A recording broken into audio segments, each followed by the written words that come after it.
Puranoticia.cl presenta Hora de Noticias. Las informaciones más relevantes de la última hora en un resumen preparado por nuestro departamento de prensa. Tú nos ves, nos escuchas y nos lees. Puranoticia.cl. Esto es Hora de Noticias en Puranoticia.cl. Las noticias como a ti te gustan.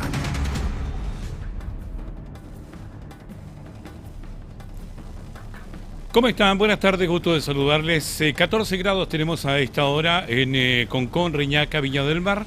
Estamos a través de Puranoticia.cl. A esta hora usted nos ve en zapping.com y, por supuesto, además de la aplicación internacional de Canal 13 América Vivo, en la red de cable operadores a lo largo de todo Chile, 102.5 en el Gran Valparaíso, Quilpué, Alemana, Limache, Olmué, y también en el mismo dial de nuestra radio, en el 102.5 en San Antonio, Cartagena, El Tabo, El Quisco, Algarrobo. Nos vamos también a la provincia de San Felipe y los Andes en el 96.1, ahí nos escuchan en Santa María, en Calle Larga, en también Curimón, los amigos de San Roque, de Panquehue. Un abrazo cordial para cada uno de ustedes y también para la 90.9 en la provincia de Petorca.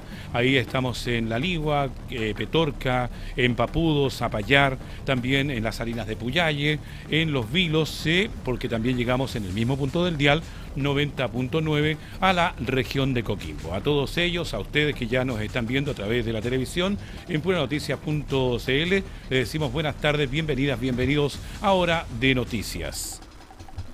Vamos a revisar los titulares para la presente jornada. En esta hora ya son las 13 horas con 2 minutos.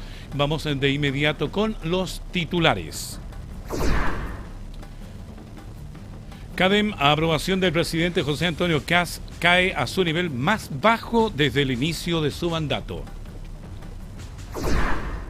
En la encuesta Criteria, el 76% de los chilenos entendió como una promesa concreta la expulsión de migrantes anunciada por el presidente Kast.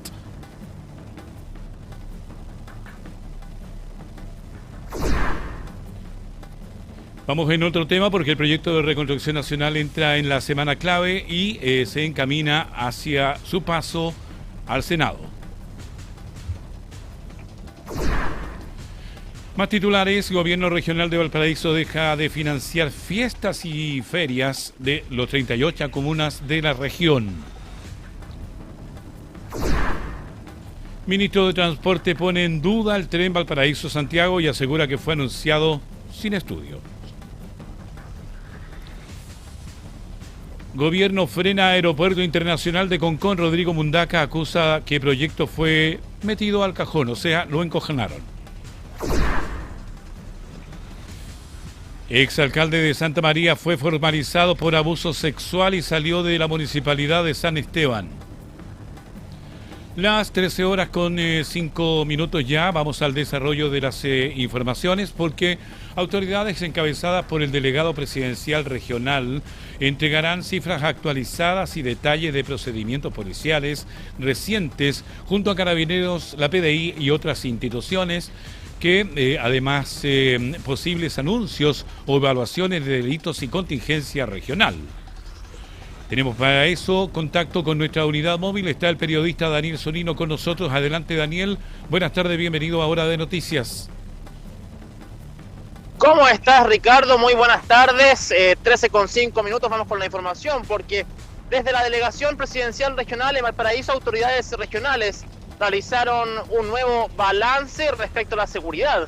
Tras una sesión del Comité Policial, instancia en la que se abordaron las principales cifras delictuales y los últimos procedimientos desarrollados en distintos puntos de la región. Esta actividad, Ricardo, fue encabezada por el delegado presidencial de la región de Valparaíso, Manuel Millones, junto al Seremi de Seguridad Pública, además de los jefes regionales de Carabineros y la Policía de Investigaciones, quienes dieron cuenta del trabajo coordinado que se está realizando para enfrentar hechos delictuales y fortalecer también la presencia policial en las comunas de la región. En el encuentro también participaron la Seremi de Justicia, el Seremi de Justicia y Derechos Humanos, la vocera de gobierno regional también, además de representantes de Directemar y Gendarmería, quienes abordaron distintas acciones vinculadas a la seguridad pública, control territorial y coordinación interinstitucional también en la región de Valparaíso. Tenemos palabras entonces del Seremi de Seguridad Pública, Hernán Silva. Escuchemos sus palabras. Un 8% de disminución de hechos delictuales, que en el fondo es aproximadamente 1.500 delitos menos, 1.500 víctimas menos, 1.500 sufrimientos menos. Así que vamos a seguir trabajando en esa línea. ¿Ese es todo tipo de delitos? En todo tipo de delitos y sobre todo en delitos de mayor connotación social. Hay que considerar que en cada una de las semanas que han pasado. Daniel, el delegado presidencial regional Manuel Millones habló de un bono. ¿Tú nos podrías explicar a qué se refería el delegado presidencial? Sí, hablaba de el famoso, no es un bono, sino que es un cupón del gas, un cupón que beneficiará a muchas familias de la región de el cupón del gas Valparaíso, que ya se había anunciado hace como un mes y un poquito más, ¿no?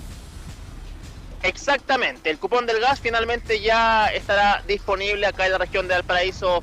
Ricardo, eso es lo que se refiere con el famoso bono, se refiere a un cupón, que lo aclaró también la Seremi de Gobierno, Rosario Pérez, respecto a este cupón. La gente confunde, no es un bono, es un cupón que puede ser canjeado a través de las distintas cuentas bancarias, y la verdad es que es una noticia que impacta la economía de las personas de manera positiva en este sentido, y es un equivalente a 27.000 pesos que puede ser canjeable en cualquiera de las empresas que distribuye gas licuado a través de distintos canales de reparto en nuestra región de Valparaíso.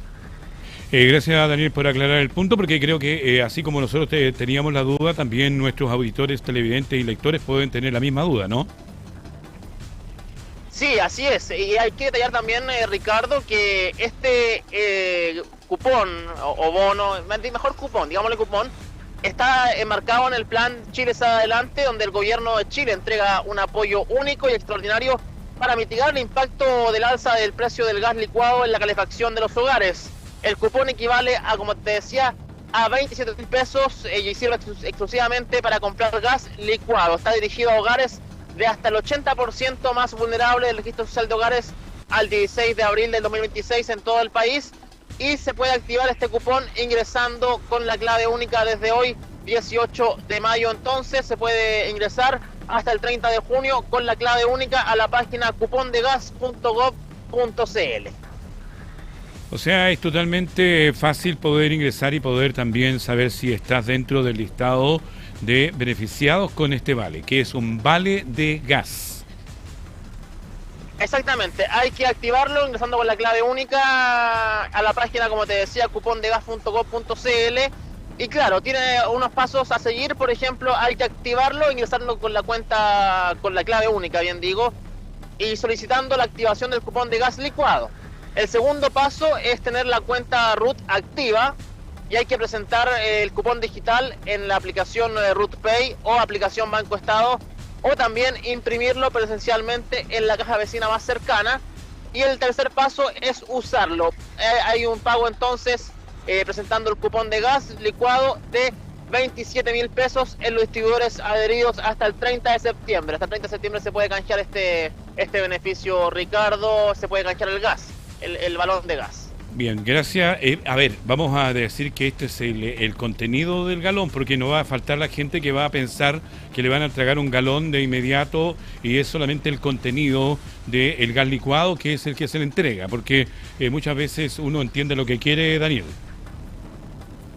Ah, sí, claro, es la recarga del balón de gas, sí. Bien, gracias Daniel por este contacto. Ya son las 13 horas con 10 minutos y medio. Información desde las calles de la región de Valparaíso con el periodista Daniel Zunino, que a esta hora también nos entregaba este importante dato. Gracias, Daniel. Que esté muy bien, Ricardo. Bien, continuamos en hora de noticias, 15 grados en la temperatura del momento en la zona costera. La última encuesta Plaza Pública, en este caso Plaza Pública nada más, mostró una caída de 4 puntos en el respaldo al mandatario José Antonio Kast, que llega al 36%. La aprobación al presidente de la República, José Antonio Kast, registró una nueva baja y alcanzó su nivel más bajo desde el inicio de su gobierno, en medio de cuestionamientos relacionados con seguridad y política migratoria. Según la encuesta CADEM Plaza Pública, el mandatario cayó 4 puntos y quedó con un 36% de respaldo ciudadano. En paralelo, aumentó la percepción crítica respecto a la efectividad de las medidas impulsadas por el Ejecutivo. El estudio mostró además que la seguridad continúa siendo el principal eje de lo que la gente percibe y que ha sido un tema asociado al gobierno, aunque una mayoría de los encuestados aseguró no creer que exista una estrategia clara para enfrentar la crisis delictual.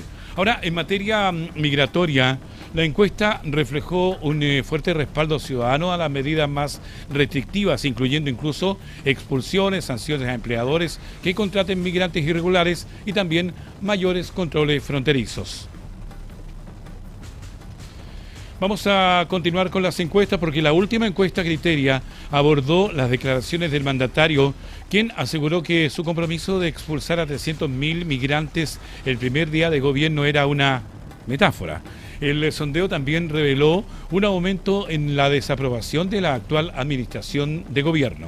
La última encuesta Criteria reveló que un 76% de los chilenos interpretó como una promesa concreta el compromiso realizado por el presidente José Antonio Kast durante su campaña respecto a expulsar a 300.000 migrantes en el primer día de gobierno. Esto luego que el mandatario afirmara recientemente que aquella frase debía entenderse como una metáfora y no de manera literal. Según el sondeo, solo un 16% de los encuestados consideró que las declaraciones del presidente tenían un carácter simbólico. La polémica surgió tras los dichos del propio Kast, quien relativizó el alcance de una de las promesas más comentadas de su campaña presidencial. La encuesta también mostró movimientos en la evaluación ciudadana del gobierno. La aprobación de la administración aumentó 2 puntos y llegó al 38%, mientras que la desaprobación subió igualmente 2 puntos, alcanzando un 53%, el nivel más alto registrado desde el inicio del actual mandato. En materia de gestión también aumentó la cantidad de personas que considera incorrecto el manejo del gobierno frente a la situación de emergencia que enfrenta el país. Ese indicador subió 6 puntos y llegó al 46%, mientras que un 36% evaluó positivamente la conducción del Ejecutivo en esta materia. Respecto al proyecto de reconstrucción nacional impulsado por el gobierno, un 36% manifestó estar de acuerdo con la iniciativa, mientras que un 32% se mostró en contra y un 31% aún no define su postura. Además, cerca de la mitad de los consultados cree que el plan beneficiaría principalmente a grandes empresas y sectores de mayores ingresos. Y siendo las 13 horas con 13 minutos, queremos profundizar en el escenario político que enfrenta el gobierno del presidente José Antonio Kast, luego de los últimos sondeos de opinión pública que muestran señales mixtas para la moneda. Por un lado, una caída en la aprobación presidencial, según la CADEM, y por otro, una fuerte polémica por las declaraciones del mandatario sobre las expulsiones de migrantes, tema abordado por la encuesta Criteria. Para analizar este momento político nos acompaña Miguel Ángel Fernández, ciencista político y subdirector académico de Faro de la Universidad del Desarrollo, a quien saludamos. Miguel Ángel, buenas tardes, bienvenido. Buenas tardes, Ricardo, muchas gracias por la invitación, qué gusto estar con ustedes. Igualmente, Miguel, partamos por la encuesta CADEM. El presidente Kast cae a su nivel más bajo desde un inicio de su mandato. ¿Qué lectura política hace de este descenso? Hay dos factores relevantes para comprender por qué tan rápidamente se erosionó, ¿no es cierto?, la aprobación presidencial de la ciudadanía. Lo primero es que efectivamente la contingencia no ha acompañado al presidente y su administración. El efecto del alza de las bencinas, que toca el bolsillo de los chilenos directamente, va a repercutir en la forma en la cual los conciudadanos, ¿no es cierto?, vemos o analizamos lo que está ocurriendo con el gobierno. Lo segundo que es muy importante es que en el sistema en general en Chile, las expectativas de las personas son muy altas. Chile tiene desafíos muy importantes, muy profundos, y en ese sentido, el mensaje de campaña de José Antonio Kast iba directamente a intentar solucionar lo que él mismo como las urgencias que viven las familias y que viven las personas. Y ya a más de 2 meses de la instalación del gobierno, la paciencia de la ciudadanía se erosiona, se agota rápidamente, y por eso tenemos en este momento un gobierno que ya por segunda vez en el último mes ha bajado del 40% de aprobación en la encuesta CADEM y que comienza de alguna manera a aparecer el fantasma del tercio de aprobación de la administración del presidente Gabriel Boric. Miguel Ángel, pero la seguridad, migración siguen siendo los temas más asociados al gobierno, pero al mismo tiempo aumenta la percepción de que existe una estrategia clara. Ahí estoy, hoy por hoy, ¿cuál es el principal problema que tiene el Ejecutivo en la credibilidad de lo que se pudo entregar y que nos está entregando? Mira, efectivamente, cuando uno mira los espacios en los cuales la ciudadanía muestra que está preocupada, son muy coherentes con lo que el gobierno ha planteado como su diagnóstico del país. Entonces no es un problema en el fondo de si el gobierno está interpretando bien lo que la ciudadanía observa son los desafíos de Chile, sino que es en la acción de los mismos. Y cuando uno mira los últimos 2 meses y una semana de esta administración, uno se da cuenta de que comenzaron las primeras 2 semanas con una actividad muy alta, muy potente, y que después se ha ido diluyendo por la gran cantidad de problemas que han tenido en términos comunicacionales, por las rencillas por la oposición, porque de alguna manera perdieron la capacidad de mostrar la agenda y la acción ejecutiva que han hecho. Estamos además de eso, ¿no es cierto?, a poco de la primera cuenta pública, a punto que se acaben los 90 días de instalación que el propio gobierno se puso como meta para mostrar cambios en la dirección de las políticas del país, y eso aún la gente no siente que le llega. Y eso, como te digo, es por varios factores. Primero, por una agenda muy agresiva. Segundo, también porque la contingencia no está al lado del gobierno. Y tercero, porque cuando hay rencillas públicas, como lo que observamos en las últimas semanas, la acción ejecutiva del gobierno, lo que está haciendo en terreno, los planes concretos para poder superar el diagnóstico que ya precisamos que está bastante coherente entre el gobierno y la ciudadanía, no se siente. Y eso, por supuesto, termina afectando, minando la credibilidad, minando la aprobación que la ciudadanía tiene sobre la gestión de José Antonio Kast y su gabinete. Estamos conversando con Miguel Ángel Fernández, subdirector académico de Faro de la Universidad de Desarrollo. Miguel Ángel, ¿cuánto afecta a un gobierno llegar al poder con expectativas tan altas en temas de seguridad y luego enfrentar una percepción de resultados insuficientes? Voy a agregar algo más acá. ¿Tú crees que la comunidad, el país, quienes tenían tal vez la esperanza de una solución, están pensando que le mintieron? Mira, voy a iniciar por la primera parte de tu frase, ¿no es cierto? Efectivamente, cuando las expectativas son muy altas y además la paciencia de la ciudadanía es de corto aliento, esa es una combinación que va a ser para cualquier administración muy difícil estar siempre, ¿no es cierto?, mostrando resultados y dando de alguna manera certezas a la ciudadanía. Porque los problemas que diagnosticó el gobierno y que la ciudadanía también pone sobre la mesa son de difícil solución o de más largo aliento. La seguridad pública, la migración irregular específicamente no se van a arreglar de la noche a la mañana. Pero las personas comprenden que Chile lleva ya un periodo demasiado largo con esos dolores, ¿no es cierto?, en su interior, de alguna manera con esas preocupaciones. Y de allí viene una parte que es fundamental, porque cuando los diseños de gobierno dan mensajes muy efectistas durante la campaña, va a ser esa misma barrera, esa misma, ¿no es cierto?, ese mismo estándar con el cual la ciudadanía los va a juzgar. Y esto es algo que no es nuevo, ya lo vimos en diferentes administraciones, lo vimos, ¿no es cierto?, durante la Sebastián Piñera, lo vimos también durante Michelle Bachelet, lo vimos durante el propio presidente Boric. Cuando la meta es demasiado ambiciosa y no se baja la realidad, lo complejo que es implementarla, la ciudadanía va a esperar resultados que sean mucho más rápidos de lo que la democracia y los gobiernos pueden prometer. Entonces, de ahí viene la segunda parte de tu pregunta, ¿no es cierto? Si la ciudadanía se sentirá de alguna manera que le mintieron. Yo creo que lo que sienten en este momento es que la expectativa y la realidad tienen una brecha tan amplia que no pueden sino culpar a quien prometió que iba a arreglar las cosas, al gobierno, de este proceso. Porque aquí Miguel Ángel, a propósito de la pregunta que yo hacía anteriormente, aquí en estos últimos 3 meses subieron los delitos. Entonces la gente tiene esa percepción. Me prometieron que el primer día se iban los inmigrantes, me prometieron que esto iba a cambiar, me prometieron, y hemos estado 3 meses casi y los delitos siguen subiendo. Y delitos que no estaban, no eran parte de lo que es la costumbre de los chilenos, además. Por eso es tan clave lo que muestra Agenda Criteria cuando se le pregunta acerca de la interpretación de la expulsión de migrantes, por ejemplo. El 65% de la gente de derecha, o sea, la gente del propio sector del presidente Kast, decía que se comprendió una promesa que desde el primer día se iba a concretar. Y ahí te demuestra, de manera muy sencilla, que hay una diferencia demasiado alta entre la capacidad del Estado en general y de un gobierno en particular de darle solución a lo que tú dices, al aumento, por ejemplo, de ciertos delitos, a la sensación de inseguridad en las casas y en los barrios, a la sensación de que un cercano o una persona querida puede verse afectada, ¿no es cierto?, por el actuar de delincuentes sin ningún tipo de efecto en el espacio público. Y cómo el gobierno transmite seguridad en eso es la parte más difícil, porque allí no solamente es transmitir, ¿no es cierto?, acciones a través de la prensa o hacer espacios en terreno, es cómo se transforma el espacio público y la dimensión que la persona observa en él en un espacio de mayor seguridad. Cuando las cifras no te ayudan, como lo que tú bien lo señalabas, bueno, eso va a llevar a aumentar la brecha de frustración que tiene la ciudadanía. Y si esa brecha de frustración se mantiene alta, no podemos esperar, y nadie esperaría, que un gobierno tuviese buenos resultados en aprobación. Hablábamos del tema de la delincuencia, pero ahora el tema migratorio, Miguel Ángel.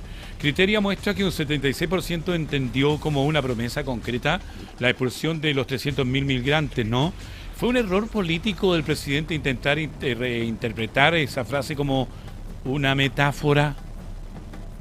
Sí, me parece que se abrió un flanco gratuito el presidente, ¿no es cierto?, partiendo con metáfora, después por hipérbole, porque lo que termina ocurriendo es que desconecta algo que había sido su fortaleza durante la campaña, que era efectivamente vincularse con los temores de la ciudadanía, y hace una separación, una distancia inmediata al poner encima la frase de la metáfora o la frase de la hipérbole. La clave ahí está que el presidente, para poder conducir los ánimos de la ciudadanía, los temores de la ciudadanía, requiere estar en dos ámbitos. Primero, conectado con ella, no disminuyendo de alguna manera la sensación de pesar, la sensación de preocupación de la ciudadanía. Cuando algo se transforma en una metáfora, ya estamos de alguna manera quitándole peso a lo que la ciudadanía observa que ocurre en la realidad. Y eso va a ser siempre una mala combinación política. Lo segundo también es que es la suma de acciones concretas día a día lo que puede llevar a la ciudadanía a comprender que se está transitando hacia un camino como el que ella esperaría. Estamos hablando cuando se generan, ¿no es cierto?, las noticias sobre redadas para personas que están en problemas de situación irregular, cuando vemos los charters que salen del país con personas que están con orden de expulsión. Cuando eso se hace día a día y el gobierno puede mostrar en la cotidianidad de la persona que está funcionando, bueno, allí por lo general las personas pueden decir, mira, está trabajando desde el primer día, se va a demorar en cumplirlo, porque nadie en Chile esperaría que 300.000 personas se fuesen del país de la noche a la mañana, pero está en la parte contingente, diaria, ¿no es cierto?, la parte del trabajo de hormiga, como se diría en buen chileno, donde efectivamente se puede generar esa conexión. Y lo que tú decías al principio, cuando el presidente habla de metáfora, ahora de hipérbole, lo que hace es desconectarse con esa dolor, esa preocupación que la ciudadanía percibe en torno al tema migratorio. Pero aquí también, Miguel Ángel, hay un tema comunicacional. Creo que comunicacionalmente no solo el presidente ha estado regular, sino que también quiénes son sus asesores en comunicaciones, porque usar estas palabras tiene que salir de inmediato a decir me equivoqué o la usé mal o tal vez no era lo que tenía que decir, pero comunicacionalmente este gobierno se ha manejado realmente de mediano hacia abajo. Lo que pasa ahí, Ricardo, es que digo que en campaña, la comunicación de la campaña la dirige generalmente, ¿no es cierto?, el comando. Pero cuando uno se enfrenta a gobernar, tiene que tener respuesta a todo aquello que está ocurriendo en el país. Y esa es de las cosas más complejas de enfrentar para cualquier gobierno.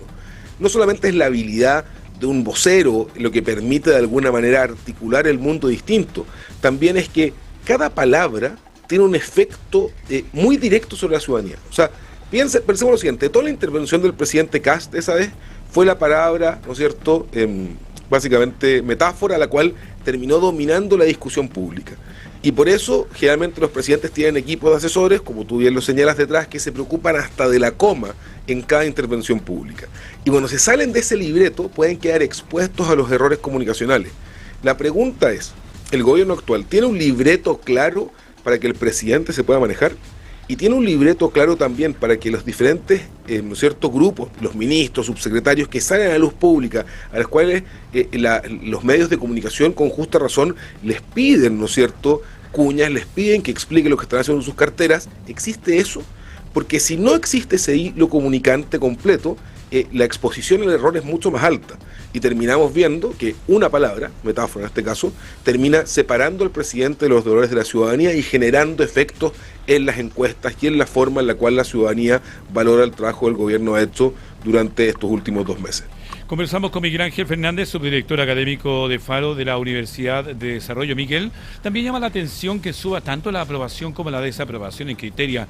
¿Cómo se explica esta aparente polarización? Es muy interesante aquello, porque cuando vivimos en un mundo en el cual los partidos políticos, por ejemplo, son bastante más débiles que hace 20 años atrás, cuando el oficialismo y oposición tampoco nos dicen tanto, hay muchas oposiciones y hay diferentes oficialismos en el Congreso, lo que termina ocurriendo es que las personas intentan, ¿no es cierto?, comprender el mundo público desde algo que parezca sencillo. Y allí ocurre lo que tú bien mencionabas, que es el hecho de que las personas o van a aprobar o van a desaprobar al gobierno. No quedan a tintas medias, no quedan, ¿no es cierto?, de alguna manera fuera de la toma de posición pública. Y lo que hace eso es polarizar, porque al final del día la pregunta es, aquellas personas que decidieron aprobar al gobierno van a creer que la comunicación que hace el gobierno, las acciones del gobierno están en lo correcto, y aquellas que lo desaprueban van a creer que están en lo incorrecto. ¿Y cómo llegamos a un punto intermedio? Porque pueden haber errores puntuales, pueden haber errores de diseño, pero cuando se solidifica una posición en la opinión pública es muy difícil salir de aquella. El mejor ejemplo de eso es lo que pasó con el presidente Boric. Cuando uno mira toda su banda de aprobación y desaprobación, los movimientos que tenían eran bastante cortos y se mantuvo bastante estable en el tiempo, tanto el porcentaje de gente que rechazaba como el porcentaje de gente que aprobaba. Para allá se está encaminando el gobierno del presidente Kast también. Uno pensaría que porque lleva menos de 3 meses todavía tiene tiempo de revertirlo, pero si no hacen un cambio de timón importante, va a ocurrir que vamos a terminar muy parecido como fue el gobierno anterior, con una estabilidad de la aprobación en torno a 1/3 y en torno al 50% constantemente la tasa de desaprobación, lo cual le dificulta la acción política al gobierno frente al Congreso, frente a los medios, frente al convencimiento que tiene que hacer hacia la ciudadanía de que sus proyectos y sus políticas van por el camino correcto. Agradecerte, Miguel Ángel, por este punto de vista entregado en esta jornada en Hora de Noticias. Muchísimas gracias, que tengan buen día el lunes todos. Te pedimos a Miguel Ángel Fernández, cientista político y subdirector académico de Faro de la Universidad de Desarrollo. Las 13:28. Proyecto de reconstrucción nacional entra en semana decisiva y se encamina al Senado. La iniciativa será revisada hoy por las comisiones de Trabajo y Medio Ambiente antes de su votación en la sala. El oficialismo espera despachar esta semana al Senado esta nueva convocatoria y, por supuesto, entregarlo a las comisiones que ya están trabajando.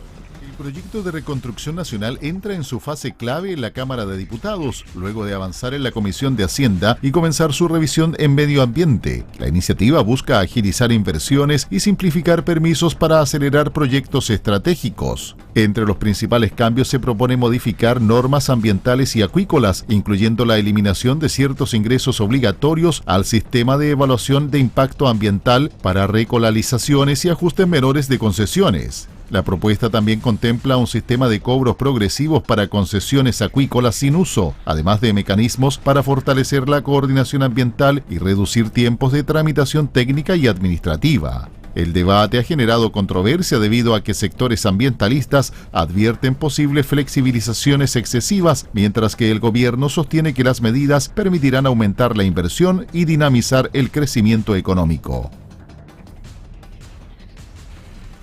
Las 13:29 a esta hora en el Congreso Nacional. La Comisión de Trabajo está también trabajando para poder también entregar lo que necesitan también poder ya dar un pie a lo que esta comisión ha venido trabajando en días anteriores. Información que seguramente vamos a tener también dentro del próximo noticiero, porque a esta hora en el Congreso Nacional la comisión discute y vota el proyecto de ley para la reconstrucción nacional. Que tiene ese joven por la práctica podría ser con cargo a la franquicia tributaria, más empleo juvenil, los jóvenes empiezan a tener experiencia desde temprano. Con esto cierro. Los programas sociales, hablamos mucho de la franquicia tributaria. Los programas sociales, y acá sí veo un rol en los OTIC, tienen que estar liderados por los gremios empresariales. CENSE, si no escucha a los sectores productivos, tiene un gran problema. Los sectores productivos son los que saben dónde está el empleo. Por lo tanto, los OTIC, de manera organizada, debiesen llegar a CENSE a proponer planes de empleabilidad para que CENSE los financie, obviamente midiendo el empleo. ¿Se dan cuenta? Si uno OTIC llega y dice, yo necesito contratar 2.000 personas para este gremio, perfecto, se financia, pero después se mide. Y si no tiene impacto, se corta. Si tiene impacto, se continúa. Miren esto que funciona en Inglaterra, incluso está operativo en India. Sectores organizados en distintos gremios proponiendo planes de formación para emplear gente que está en desempleo. Y el Estado financia, pero son los sectores quienes dicen la gente que necesitan, los OTEC de calidad que existen, y dónde se está generando el empleo. Por lo tanto, las líneas de gasto social que tiene CENSE debiesen estar apalancadas en la información y en las ideas de empleabilidad futura que tienen los gremios empresariales. Yo entiendo totalmente, con esto cierro, que el gobierno haya puesto en duda la franquicia tributaria. Su impacto no es alto. Esta es una forma, creo, de solucionarla, al igual como podemos solucionar los programas sociales, confiando en el sector productivo. Gracias, señor presidente.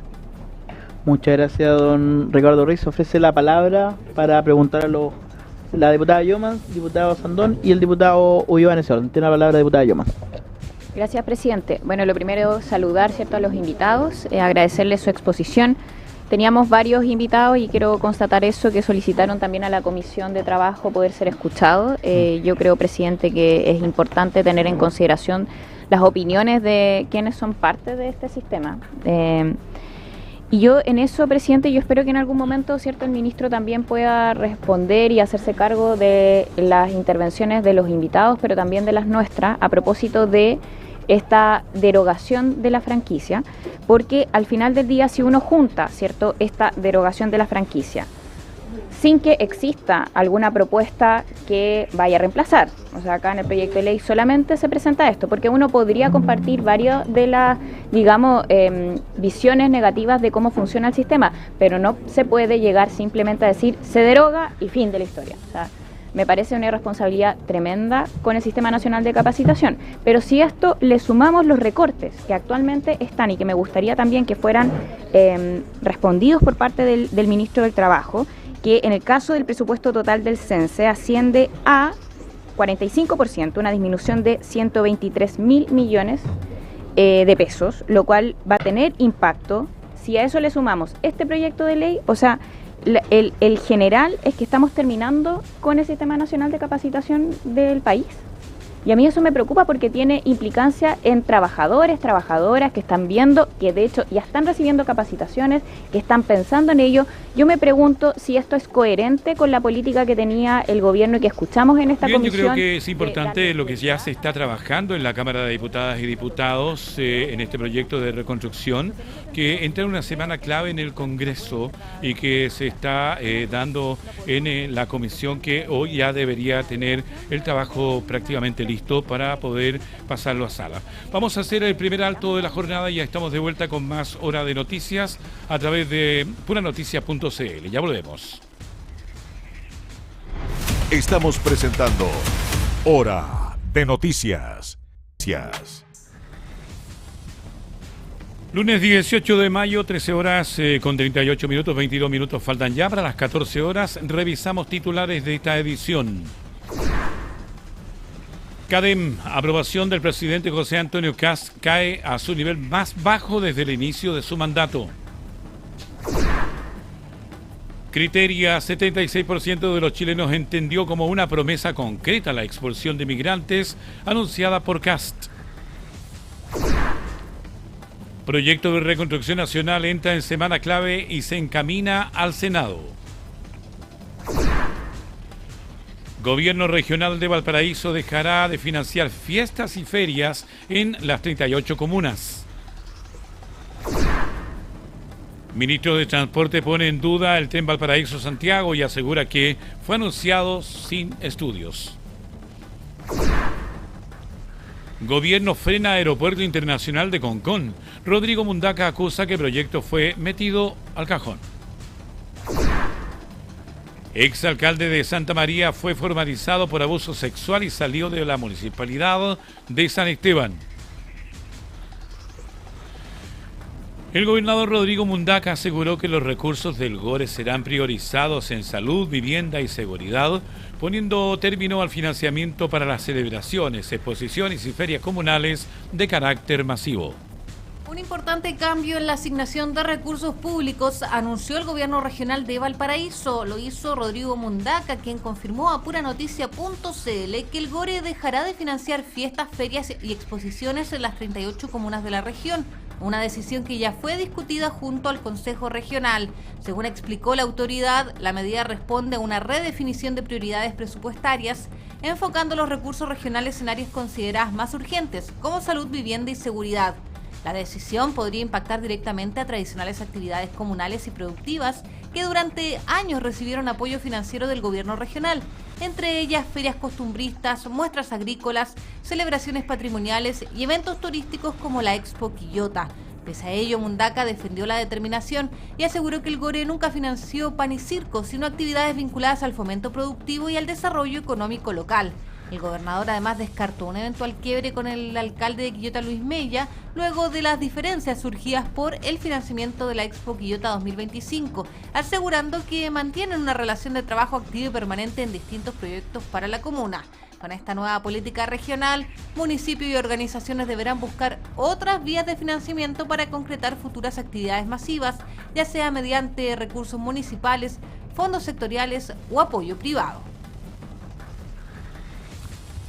Las 13 horas con 42 minutos en realidad, el ministro de Transportes y Telecomunicaciones, Luis Legrange, realizó una dura crítica al proyecto del tren Valparaíso-Santiago, impulsado durante el gobierno anterior de Gabriel Boric, asegurando que fue anunciado sin ningún estudio y que actualmente no existe ningún avance técnico concreto para su desarrollo.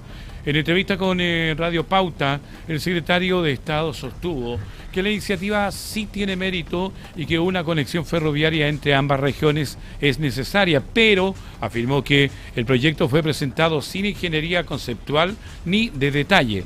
El anterior gobierno hizo anuncios, pero sin ningún estudio, ninguno, solamente un croquis, un dibujo, declaró. Además, Legrange llamó a olvidarse de la idea de un tren rápido, señalando que no tiene ningún sentido y que el trazado debería pensarse más bien como un servicio suburbano. El ministro también apuntó el alto costo de la iniciativa, estimando entre 1.500 millones de dólares, asegurando que el escenario de estrechez fiscal obliga a priorizar otros proyectos regionales. Pese a ello, no descartó completamente avanzar en un futuro, descartando que se trata de un trazado con muchísimo potencial. El gobernador regional aseguró que el ministro de Obras Públicas, Martín Arrau, le comunicó que el proyecto no es prioridad para el Ejecutivo. La iniciativa buscaba transformar el aeródromo de Torquemada en un terminal comercial para descongestionar Santiago y además potenciar la conectividad de Valparaíso. El gobernador regional Rodrigo Mundaca reveló que el gobierno del presidente José Antonio Cast habría decidido dejar en pausa el proyecto del Aeropuerto Internacional de Concón, una de las iniciativas de infraestructura más ambiciosas impulsadas para la región de Valparaíso durante la administración anterior. Según afirmó en entrevista con puranoticias.cl, fue el propio ministro de Obras Públicas, Martín Arrau, quien le señaló que el plan sería encajonado y que no figura entre las prioridades del Ejecutivo. La autoridad regional sostuvo que el proyecto contemplaba transformar el actual aeródromo de Torquemada en un terminal capaz de recibir vuelos comerciales nacionales e internacionales de corto alcance, permitiendo descongestionar el aeropuerto de Santiago y fortalecer el turismo, la conectividad y el desarrollo económico de la región. Mundaca relató además que el ministro le manifestó que las prioridades del gobierno están centradas en otras obras de infraestructura, especialmente los puertos y la Ruta 68. Me dijo que iba a meter el aeropuerto en el cajón, afirmó el gobernador, asegurando que aquello refleja que la iniciativa quedó relegada dentro de la cartera de inversiones del Ministerio de Obras Públicas. El eventual congelamiento del proyecto representa un duro golpe para autoridades locales y sectores productivos que esperaban consolidar a Concón como una nueva puerta de entrada aérea para la región.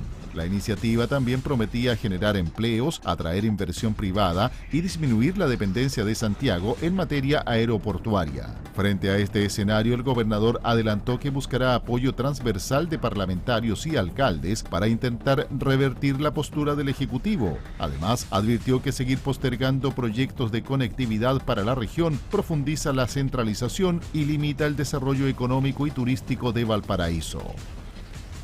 Sobre la posibilidad que el aeropuerto de Concón quede rezagado, se refirió el diputado Andrés Celis esta mañana en conversación con punanoticia.cl.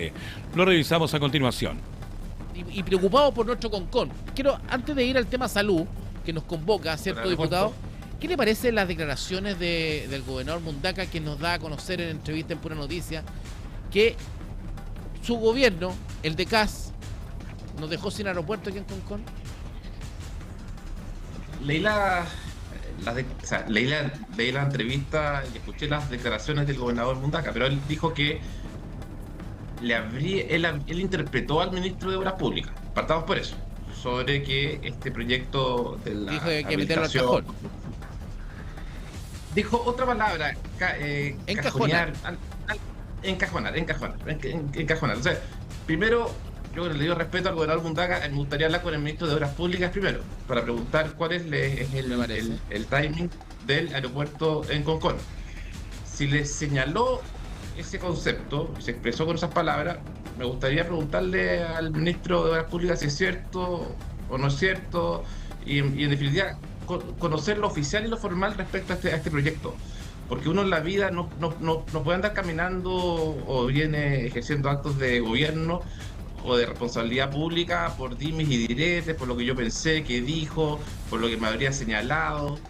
No, yo voy a solicitar información oficial y formal respecto de lo que va a suceder con el aeropuerto de Concón, más conocido como el aeropuerto en Viña del Mar, para ver si estos 43 millones de dólares, si bien recuerdo, se van a invertir o no, y en el caso que no se inviertan o no se comience con este año, cuál es el proceso o las formalidades que se esperan seguir para poder finalmente llegar a la construcción o a la habilitación para que este sea un aeropuerto comercial. Sería un retroceso en caso que el gobierno decidiera y las palabras de encajonamiento y la interpretación del gobernador fueran reales, que nos quedáramos sin aeropuerto, ¿no? Sería un retroceso siempre y cuando los compromisos adquiridos por el anterior gobierno sean realistas. Porque yo te quiero dar un solo ejemplo. En materia de salud, la cantidad de proyectos que había comprometido el gobierno anterior para construcción de distintos recintos de salud equivalen a 10 veces el presupuesto de salud. Era totalmente utópico construir, digamos. Exactamente. Entonces, yo en esto quiero ser sumamente serio y responsable.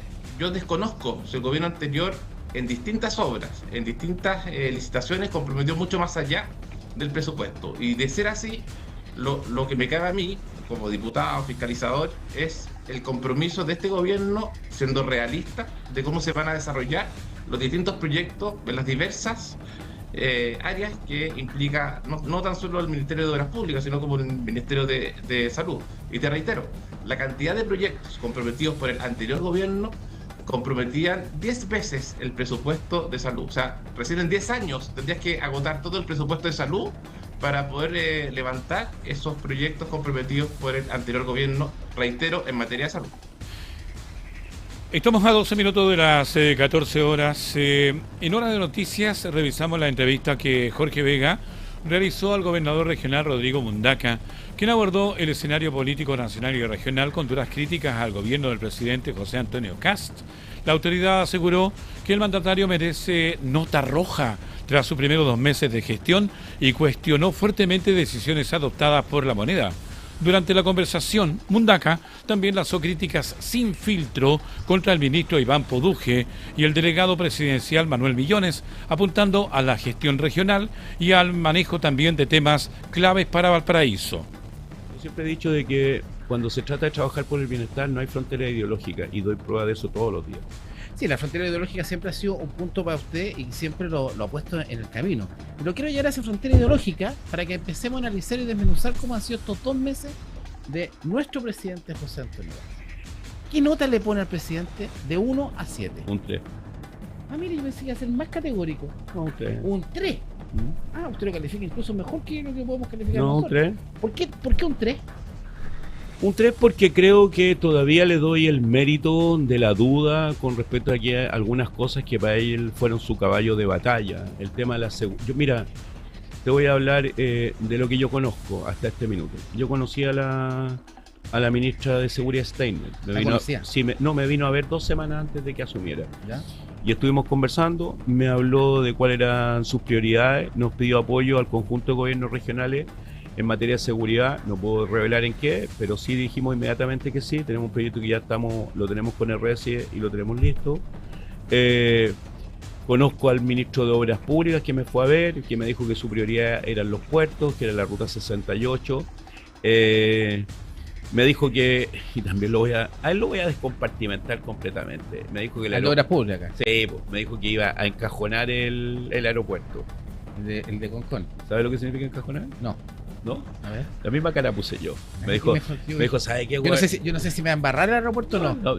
Pero me dice, ¿sabe qué, gobernador Mundaca? Voy a encajonar el aeropuerto. Así tal cual.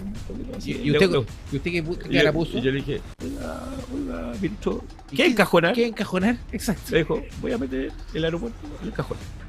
Encajonar, o sea, lo va a guardar. Ya le dije lo que dijo, a usted la interpretación es libre. Bueno, conozco al ministro de Obras Públicas, conocí al ministro de Transporte. O sea, ¿no vamos a tener aeropuerto en Concón? Conocí al ministro de Transporte de Grange, con el ministro de Grange. No, pero cuénteme una obra pública. ¿No vamos a tener aeropuerto en Concón? O sea, ¿cómo lo va a guardar en el cajón? ¿Lo va a encajonar? No es prioridad. Conocí al ministro de Obras Públicas. Eso es gravísimo, pues, bueno, se lo estoy diciendo lo que hay. Pues. ¿Y qué va a hacer usted como gobernador? Se quedó sentado ahí y no va a hacer nada. ¿Cómo no va a salir ¿Cómo se le ocurre más que sin hacer nada? ¿Qué vamos a hacer para defender empujar, seguir insistiendo, hablando con los parlamentarios, hablando con los senadores, hablando con los diputados. ¿Cuándo vamos a la moneda con 38 alcaldes a buscar aeropuerto? Estamos... La importancia del aeropuerto Concón para el desarrollo regional es importante. Pero mira el gesto contigo, te he dado una primicia. No, si nos ha dado 3 ya le he dado 3 primicias. Bueno. Después hablé con el ministro. O sea, el gobierno no quiere aeropuerto. Después hablé con el ministro de Transporte de Grange, tuve una muy buena impresión con él. Él, a diferencia de algunas autoridades regionales, me dijo: a mí sí me importa el tren, gobernador Mundaca, pierda cuidado que va a hacer todos los estudios posibles para llevar el tren. ¿A qué autoridad regional no le gusta el tren? Al representante de CAS inicialmente no le gustaba el tren, pues ahora anda feliz con el Metrotren, pero bueno, no voy a volver sobre él.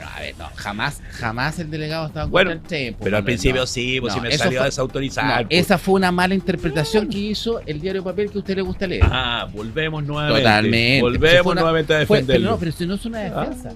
Porque el proyecto, el que nos mintió sobre un tren que ni siquiera había estudio fue su presidente, que era que nos dijo que íbamos a tener un trencito, que iba a venir por allá y que iba a llegar el salto. Bueno, hoy día, ese presidente, que fue su presidente, que usted votó por él, nos mintió. Bueno, pero ahora no es el delegado. ¿Lo entrevistó usted? No, pero entonces, sí, pero... bueno, ahora su presidente dice que le va a encajonar el aeropuerto. Bueno, sigamos. Ahora, con respecto al ministro de Transporte, tengo una buena opinión de él.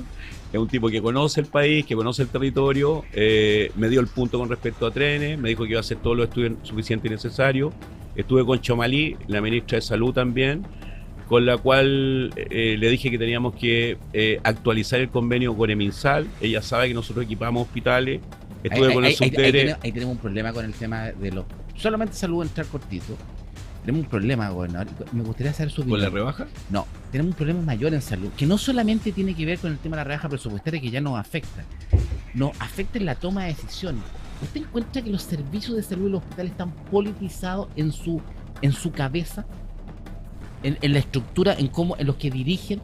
Porque hoy día yo siento que los servicios de salud se eligen más políticamente a sus cabezas que técnicamente. Independiente del gobierno. Antes fueron los comunistas, antes la democracia cristiana, hoy día RN, mañana los republicanos. ¿Cómo solucionamos que las decisiones del servicio de salud sean técnicas? Porque así podemos beneficiar a la región, porque hoy día la crítica es política. O sea, yo esperaría que el servicio de salud Viña Quillota Petorca, el servicio de salud Valparaíso San Antonio y el servicio de salud Aconcagua esté dirigida por especialistas médicos que comprendan y conozcan la realidad hospitalaria y de atención primaria de salud. ¿Independiente del color político? Sí, no, yo creo que... Por ejemplo, ¿usted estaría de acuerdo que Janet Vega siguiera en el hospital de San Antonio? Absolutamente, porque además el que no siga y el que haya tenido que renunciar la directora del hospital por las presiones que se ejercieron dan cuenta efectivamente que ese tipo de prácticas de las persecuciones políticas y ideológicas hoy día que pensábamos que estaban desterradas no se pueden volver a repetir en Chile. Yo me niego a aquello, sin duda, porque fui víctima de aquello en dictadura y porque además también fui víctima de aquello cuando no pensé o no pensaba igual que las autoridades de turno. Entonces a mí no me parece que prácticas de esa naturaleza sean prácticas de las cuales deberíamos sentirnos orgullosos, porque creo que son prácticas que hay que erradicar. Dicho eso, hoy día también me preocupa muchísimo la rebaja en 5 hospitales de nuestra región, una rebaja desde el punto de vista presupuestario, y donde se dice que esta rebaja a la atención hospitalaria no va a afectar a los pacientes. Sin duda que los va a afectar, pues si rebajamos más de 1.000 millones en todos los hospitales en 5 hospitales de nuestra región. Sí, pero tampoco sabemos cuánto es el presupuesto. Lo hablaba con el presidente del Colegio Médico. Tampoco sabemos. ¿Con el Nacho Latorre? Exacto. Tampoco nosotros sabemos cuánto es la plata total del presupuesto de un hospital que se gasta en administración. Bueno, a nosotros nos pasó durante el gobierno del presidente Boric que en el caso del hospital Carlos Van Buren llegábamos a septiembre y se nos acababa la plata para poder seguir habilitando los pabellones quirúrgicos. Sí, pero también tenían contratado cuántos activistas, cuántas personas contrataban la parte administrativa. Tú me preguntaste mi opinión y yo te entrego mi opinión. Yo digo que en los servicios de salud debería prevalecer la experiencia y el criterio técnico médico por sobre criterios de otra naturaleza. Sigamos con el análisis del gobierno Kast. Ustedes estábamos con este recorrido, hicimos la pausa en salud, hizo con el recorrido con el ministro de Obras Públicas, estuvo que ya nos quedamos sin aeropuerto, atención, vamos a esperar la acción que hacemos. Hicimos el recorrido con el ministro. Te dio una exclusiva. No hay aeropuerto en Concón. Te dio una exclusiva. O sea, nos quedamos sin aeropuerto. ¿Te gusta el concepto de encajonar? Es bonito. No sé, encajonar. Sí, yo también lo voy a hacer. Vamos a encajonar a. Hay varios a los cuales podríamos encajonar. Yo tengo un sombrero. Entonces de repente cuando yo meto la mano en el sombrero saco el papelito y digo, le tocó. Pero tú deberías tenerme la próxima vez que venga un regalito, como yo te traje un regalito. Yo le voy a tener me apliqué con el regalito. Sí, yo de acuerdo. Tengo este ratoncito, se me acuerdo a alguien. Pero sigamos con el análisis de los 2 meses de gobierno. En el fondo, ¿qué expectativas tenemos como región? Usted es la cabeza de la región, que en estos 4 años de gobierno, ¿qué nos va a pasar? Porque con el presidente anterior nos pasó pésimo en la región de Valparaíso. No sé qué avance tuvimos en temas presidenciales. Aquí por lo menos dice que vamos a tener el tren con casa. ¿Cómo se ve la región? Ya sabemos que no vamos a tener aeropuerto. ¿Cómo se ve esta región para este presidente? ¿Qué vamos a hacer? ¿Cómo construimos? Porque también usted como líder de la región tiene que saber sentarse a conversar con el gobierno. O sea, yo no solamente soy gobernador de la región de Valparaíso, sino que aparte soy de la directiva de Agorechi. Soy el vicepresidente de la Asociación de Gobernadores Regionales de Chile, el presidente Alejandro Santana, el gobernador regional de los Lagos, y está Díaz de Antofagasta como tesorero y 2 directores. Flies y Crisóstomo, me parece, del Ñuble. Flies de Magallanes. Yo hace 3 semanas atrás, en mi condición de vicepresidente de Agorechi, tuvimos una reunión con Alvarado, el ministro de Interior, en La Moneda, ¿ya? Donde fuimos a conversar con él y tuvimos una ofensiva bien intensa esa semana, porque después estuvimos en el Parlamento y fuimos recibidos por la presidenta del Senado, Paulina Núñez, y un conjunto de senadores, entre ellas la senadora de la región de Atacama, estaba Iván Roja, estaba Pascual, bueno, muchos senadores, Yanna Proboste en particular. Y con Alvarado, vuelvo con Alvarado, la conversación fue en torno a aquellos proyectos de ley que profundizan la descentralización, entre ellos la ley de regiones más fuerte, que lo que busca es dejar tributos en nuestro territorio, a partir de los puertos y a partir de las empresas que explotan recursos naturales, ley de planta, que tenemos un problema gravísimo con la ley de planta, y también habilitar una división de prevención del delito al interior de los gobiernos regionales. Alvarado nos dijo que con respecto a la ley de regiones más fuerte era difícil, y obviamente que es difícil cuando tenía una reforma tributaria que va a disminuir el impuesto corporativo del 27 al 23, cuando tenía invariabilidad tributaria y cuando tiene integración del sistema. ¿Vamos a llegar al 23? Sí, sin duda. Eso es innegociable a propósito de los que han conversado con el gobierno y a propósito de la conversación que tuvimos con Alvarado. Para nosotros la disminución del impuesto corporativo, e incluso ya algunos se lo pidieron, bajar del 27 al 25, el gobierno se negó y es del 27 al 23. La invariabilidad tributaria es tremendamente importante porque finalmente grandes inversiones sobre 50 millones de dólares durante 25 años no van a tener invariabilidad tributaria, y eso amarra a 6 gobiernos futuros. Y el tema de la integración del sistema significa que los empresarios no van a pagar impuestos, lo van a pagar sus empresas. También parece bastante impropio que el gobierno le devuelva plata a privados si su estudio de impacto ambiental es rechazado. Bueno, tú no sé si has entrevistado a algunos alcaldes, y todos los alcaldes hoy día el tema de la exención de contribuciones golpea duramente a comunas como Concón, a comunas como Valparaíso. A todas las comunas. Son 300.000 los adultos mayores que van a estar eximidos de contribuciones, y aquí el Gran Valparaíso, eso significa una recaudación menor del orden de 15.000 millones de pesos. Entonces, evidentemente, cuando tú me preguntas cómo ha sido la instalación, cómo han sido las decisiones que han tomado, el tema de no haber hecho una modificación del mecanismo de estabilización de los precios de combustible de manera gradual, sino que haberlo trasladado los precios inmediatamente a los consumidores, y lo que ha significado en el encarecimiento de la vida de las chilenas y los chilenos. Y esta reforma tributaria, que es una miscelánea, porque hay un montón de iniciativas que se meten en esto, entre ellos terminar con la franquicia tributaria, en el fondo afectar a toda la OTIC y a la OTEC de Chile hoy día. La verdad que me parece que son muy malas decisiones, y creo además que el presidente, por eso le pongo un 3, porque creo que le doy el mérito de la duda, de que puedan mejorar. ¿Dónde está el punto para mejorar? Porque en el fondo cuando yo lo escucho es bastante catastrófico. O sea, yo creo que hoy día el presidente ha tenido opiniones muy desacertadas cuando dice de que se le traspasan 500 millones de pesos a las universidades para que esto termine en un libro empastado que no genera empleo. La verdad que si fuera así, Newton jamás habría existido, Marie Curie también tampoco habría existido, Darwin tampoco habría existido, ni usted ni yo habríamos podido estudiar por el silabario del pato. Bueno, en fin, pero, lo que quiero decir... Pero también es cierto, pues, gobernador, y también tenemos dentro del gobierno regional y de muchas entidades que se pasan plata muchas veces a las universidades y no sabemos dónde termina. Muchas plata de las universidades quizás hayan terminado financiando los mismos políticos. O sea, yo creo que hoy día el tema de esa opinión en materia de ciencia, tecnología, conocimiento e innovación, yo creo que es una opinión completamente desacertada. Pero 14 horas con 1 minuto, hacemos un nuevo alto comercial y estamos de vuelta con más Hora de Noticias.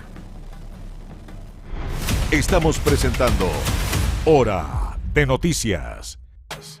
12 horas con 6 minutos, estamos en Hora de Noticias. Revisamos titulares de hoy, lunes 18 de mayo. CADEM, aprobación del presidente José Antonio Kast, cae a su nivel más bajo desde el inicio de su mandato. Criteria, 76% de los chilenos entendió como una promesa concreta la expulsión de migrantes anunciada por Kast. Proyecto de reconstrucción nacional entra en semana clave y se encamina al Senado. Gobierno regional de Valparaíso dejará de financiar fiestas y ferias en las 38 comunas. Ministro de Transporte pone en duda el tren Valparaíso-Santiago y asegura que fue anunciado sin estudios. Gobierno frena Aeropuerto Internacional de Concón. Rodrigo Mundaca acusa que el proyecto fue metido al cajón. Exalcalde de Santa María fue formalizado por abuso sexual y salió de la municipalidad de San Esteban. Vamos a un informe porque la sala del Senado votará hoy lunes el proyecto de escuelas protegidas. Los detalles de esta información en el siguiente informe. La iniciativa busca reforzar la seguridad y el orden en los establecimientos educacionales tras una serie de hechos de violencia registrados en colegios del país.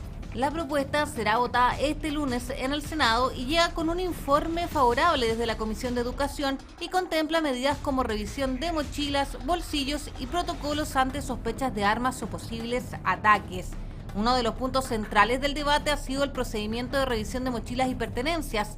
El proyecto establece que ante indicios concretos de riesgo, 2 integrantes de la comunidad educativa, al menos uno del área de convivencia escolar, podrán solicitar que los estudiantes vacíen sus mochilas y bolsillos, evitando el contacto directo por parte de terceros. La iniciativa también diferencia entre revisiones masivas y particulares. Las primeras podrán realizarse en salas o espacios comunes del establecimiento, mientras que las revisiones individuales se efectuarán en lugares separados y bajo protocolos específicos. En caso de negativa del estudiante, se deberá contactar al apoderado y si este no concurre, se podrá solicitar la presencia de carabineros o de la Policía de Investigaciones. Además, el proyecto regula sanciones por actos violentos que interrumpan clases y contempla expulsiones en casos graves.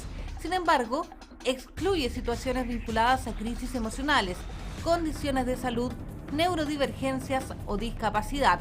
También se incorporaron excepciones al uso de capuchas o determinadas prendas por motivos médicos, religiosos o de identidad de género.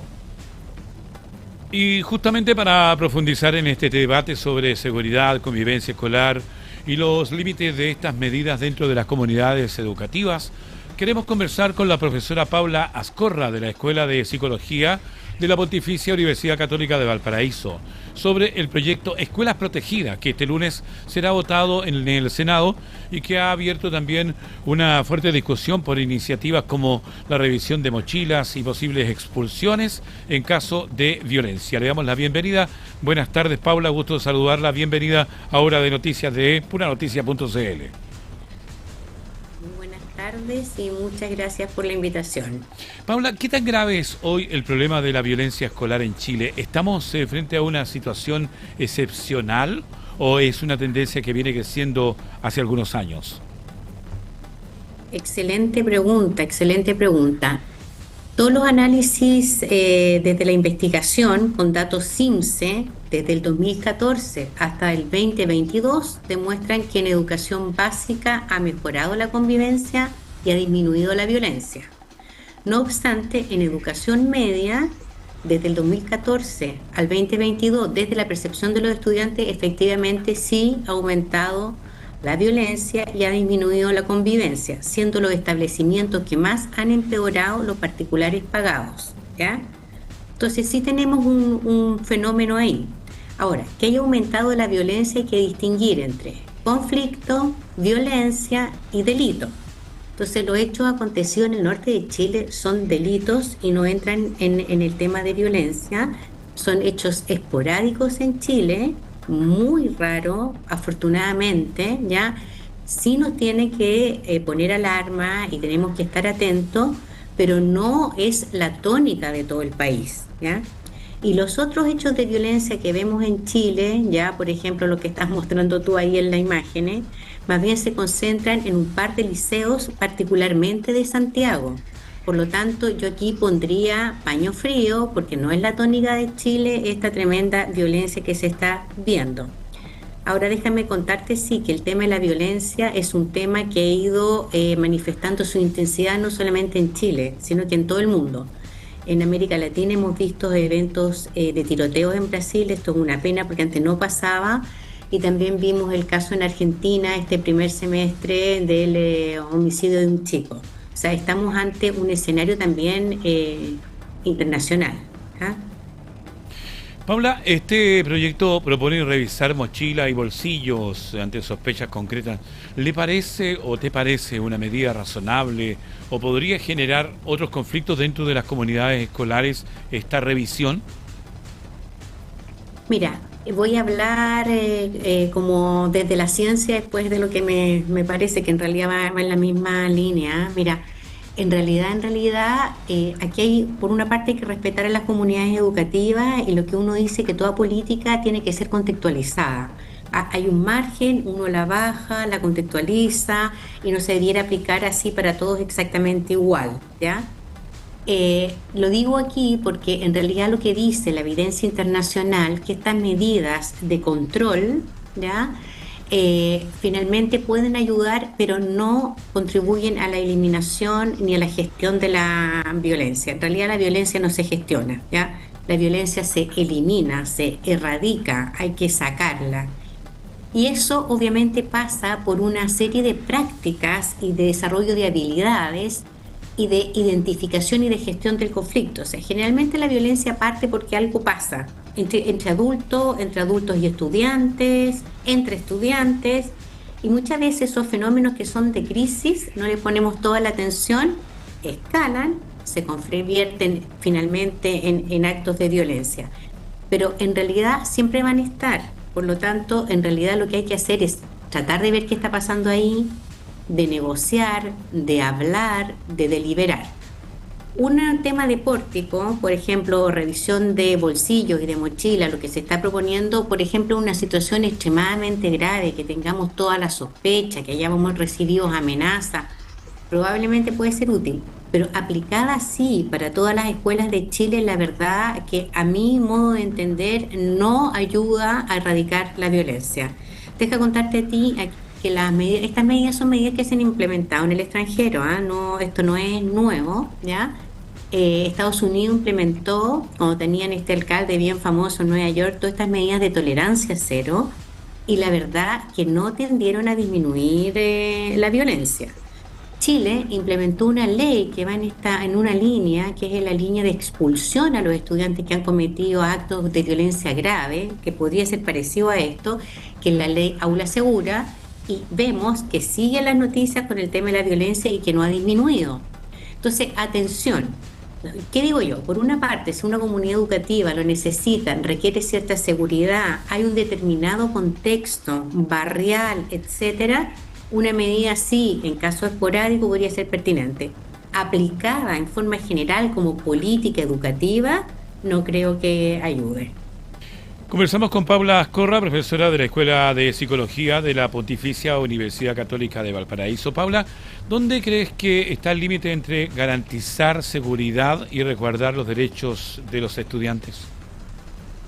Uy, qué buena pregunta, ¿cierto? El límite en garantizar, primero que nada, el tema del garantizar seguridad es seguridad en un contexto educativo. Lo que me preocupa a mí aquí es, podríamos decir, la criminalización. Cuando el establecimiento educacional quiere garantizar seguridad, toma al estudiante como sujeto de derecho, pero de una u otra manera, y eso tiene que ver con el enfoque de derecho. Pero de una u otra manera, cuando vemos este tema, encubiertamente se nos comunica que los estudiantes también podrían ser delincuentes. Entonces ahí nos empezamos a tocar, ¿cierto?, entre los derechos y esta protección.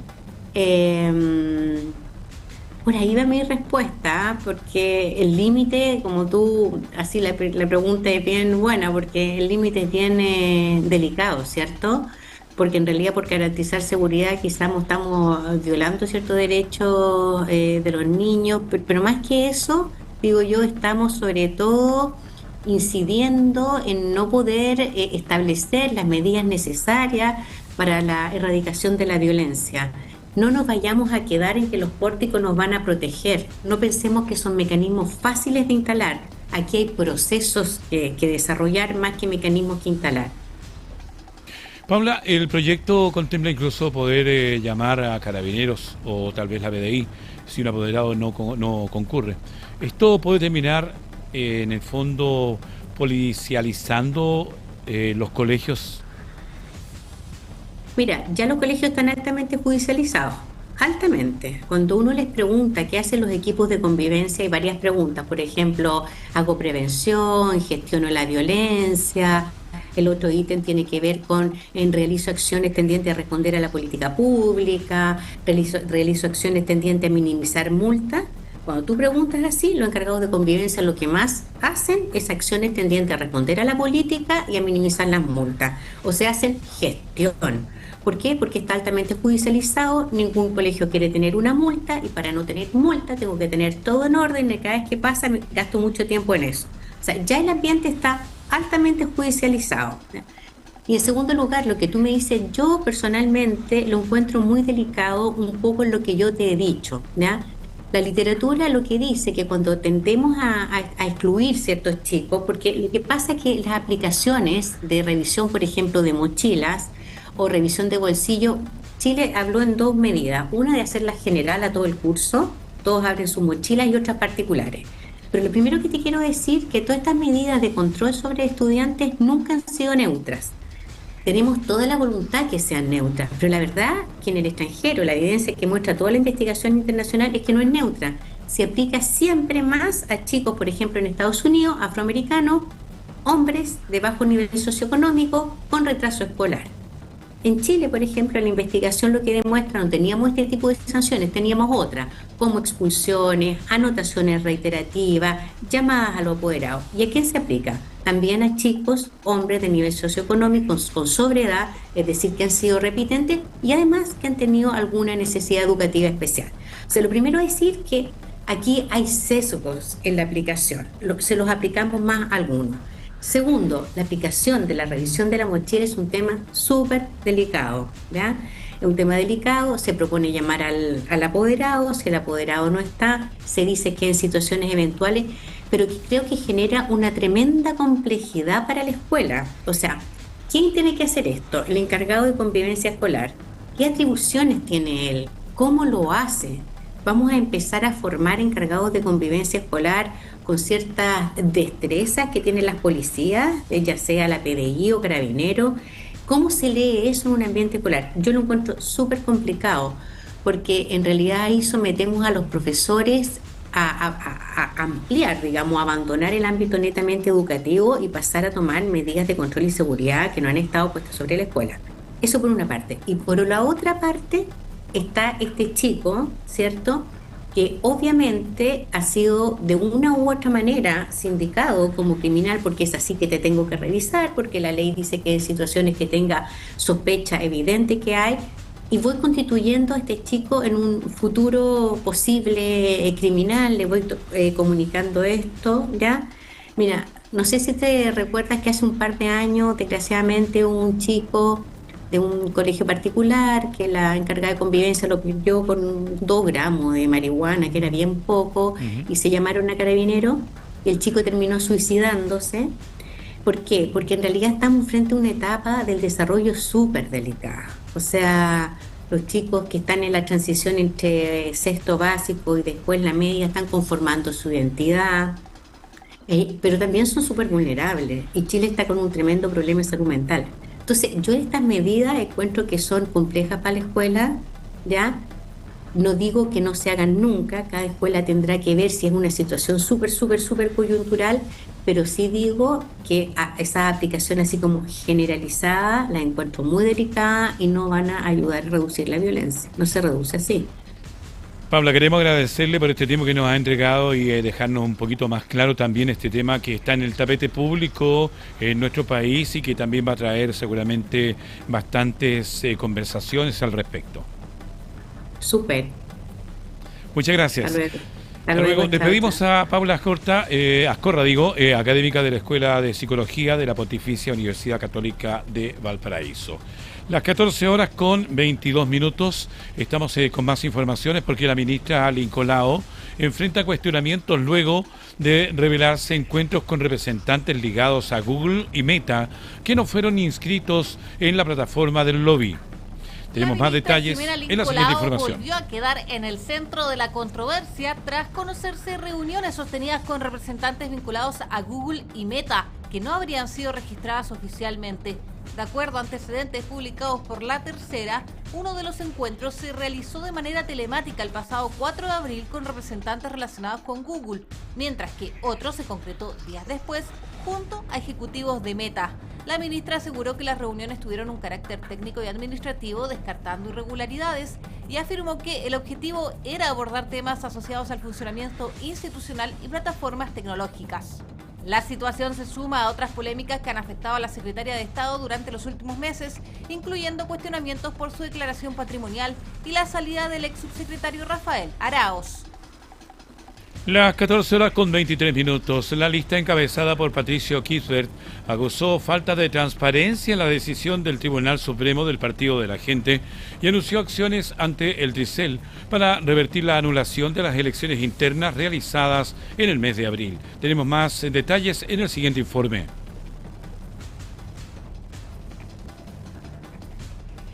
Estamos a través de Hora de Noticias en puranoticia.cl, jornada del lunes 18 de mayo. Informaciones que por supuesto están para usted también en nuestro sitio web puranoticia.cl. Usted nos ve en la televisión, nos escucha en la radio y nos lee en la web. Recuerde que también estamos a través de la radio 102.5, además de el 96.1 y el 90.9 en la zona de la provincia de Petorca. En las últimas semanas el fenómeno climático del Niño se ha tomado la agenda noticiosa por su potencial arribo a este invierno 2026.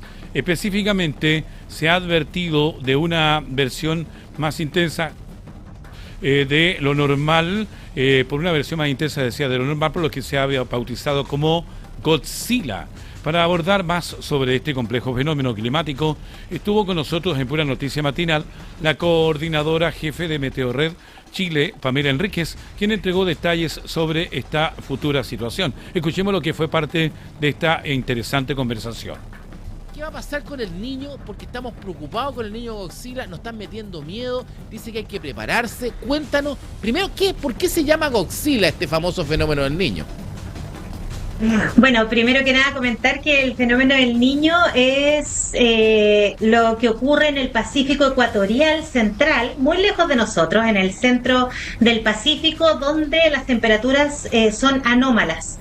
Tenemos temperaturas bajo lo normal de la superficie del mar, y ahí hablamos de la Niña en condiciones normales, fase neutral, y cuando la temperatura es sobre lo normal hablamos de la fase de El Niño, que es lo que debiese ocurrir ya prontamente. Estamos en la fase neutral por el momento, con una temperatura anómala de 0,4 grados Celsius. Una vez ya llegando a los 0,5 podemos comenzar a hablar que el niño ya está llegando.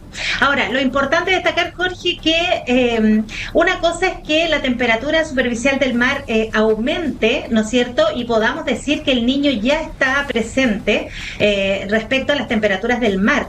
Pero lo importante de todo esto, para que dé algún efecto, por ejemplo, en nuestro país, es que se pueda acoplar a las condiciones atmosféricas. O sea, si la atmósfera responde a este calor de la temperatura superficial del mar, ya sea con mayor nubosidad, cambio en la circulación atmosférica, cambios de presión, si responde y se acoplan, entonces ahí sí podemos hablar de sus efectos. Por el momento, lo que nosotros estamos viendo es que entre mayo, junio y julio debiese comenzar a llegar el niño con esta temperatura superficial del mar superior a 0,5 grados. Ahora, ¿qué tenemos que esperar? Que se acopla a la atmósfera y comienza a dejar sus efectos. Por el momento no sabemos la intensidad mayormente. Hay como un 40% de probabilidad que llegue a un niño súper fuerte, o este niño Godzilla, que se menciona así porque el 2015 hubo unos efectos bastante potentes, entonces por la intensidad y porque provocó algo mayor, se le llamó Godzilla coloquialmente, pero el nombre técnico es un niño súper fuerte en ese sentido. Y eso ocurre cuando la temperatura superficial del mar supera los 2 grados, y eso podría ser hacia la primavera y verano. Pero todavía nos queda tiempo para saber la intensidad. Por el momento, el niño sí o sí llega. La intensidad es lo que nos falta. Estamos con Pamela Enríquez. Era Pamela Enríquez, son las 2 de la tarde, 26 minutos. La lista encabezada por Patricio Kiverts acusó falta de transparencia en la decisión del Tribunal Supremo del Partido de la Gente y anunció acciones ante el TRICEL para revertir la anulación de las elecciones internas realizadas en el mes de abril. Una nueva crisis interna enfrenta el Partido de la Gente luego que el Tribunal Supremo de la Colectividad decidiera invalidar las elecciones internas realizadas el pasado 25 de abril, proceso donde había resultado ganadora la lista encabezada por Patricio Kiesbert. Desde el tribunal partidario argumentaron que el proceso no contó con garantías suficientes de transparencia, trazabilidad y control documental para validar oficialmente los resultados, por lo que resolvieron convocar a nuevas elecciones internas. La decisión fue rechazada por la lista vencedora, cuyos integrantes anunciaron acciones legales ante el Tribunal Calificador de Elecciones, acusando falta de transparencia en la resolución adoptada por el organismo interno del partido. Patricio Kiesbert aseguró que ya se encuentra revisando los antecedentes junto a su equipo jurídico y adelantó que durante las próximas horas presentarán formalmente un reclamo ante el TRICEL, sin descartar incluso un recurso de protección. Mientras continúa la controversia, Rodrigo Batuoné seguirá ejerciendo como presidente del Partido de la Gente y Franco Parisi mantendrá su rol como vicepresidente hasta que se realicen nuevos comicios internos. 14 horas con 28 minutos, momento de hacer un nuevo alto comercial y estamos de vuelta con más Hora de Noticias. Estamos presentando Hora de Noticias. Las 14 horas con 32 minutos, 28 minutos faltan para las 15 horas en este día lunes 18 de mayo. Hay más informaciones. El exalcalde de Santa María y actual administrador municipal de San Esteban, Manuel León Saá, fue formalizado por el delito de abuso sexual tras una denuncia presentada por una mujer adulta.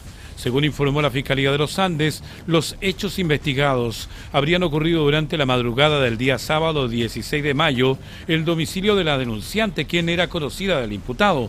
El fiscal Jorge Alfaro detalló que tras la denuncia se instruyeron diligencias a la Brigada de Delitos Sexuales de la PDI. El persecutor explicó que el imputado se presentó en dependencias policiales mientras se realizaban acciones para ubicarlo. Durante la audiencia, el tribunal decretó arraigo nacional, firma mensual y prohibición de acercarse o contactarse con la víctima, además de fijar un plazo de 6 meses para la investigación. ¿Quién habría realizado acciones de carácter sexual, abusiva respecto a una mujer adulta, que era conocida de en el domicilio de esta última durante la madrugada del día sábado. Tras conocerse la formalización, la Municipalidad de San Esteban informó la desvinculación de Manuel León Saá de su cargo como administrador municipal, indicando que se trataba de un puesto de exclusiva confianza. Además, señalaron que colaborarán con la investigación y que se activaron contactos con organismos especializados de apoyo a víctimas para acompañar dicho proceso. Vamos a otro tema, que la madre de una niña de 2 años que murió tras caer desde el piso 11 de un edificio en la comuna de Las Condes anunció que presentará una querella por homicidio simple por omisión contra el padre de la menor, quien estaba a cargo de su cuidado al momento de la tragedia ocurrida en la tarde de ayer domingo. Según explicó el abogado de la mujer, Jorge Jorquera, en conversación con el programa Buenos Días a Todos de Televisión Nacional de Chile, existía un acuerdo previo entre ambas partes que contemplaba medidas mínimas de seguridad, entre ellas la instalación de mallas de protección. Sin embargo, aseguró que el ventanal desde donde cayó la menor no contaba con este resguardo. La defensa sostiene que no se trataría de un cuasi delito, sino que de un homicidio simple por omisión, argumentando que el padre había sido advertido previamente sobre la necesidad de adoptar medidas de seguridad en dicho departamento. Además, el abogado cuestionó la falta de cuidado en el contexto de las visitas y señaló que ahora será la investigación la que deberá esclarecer las circunstancias de la muerte de la menor.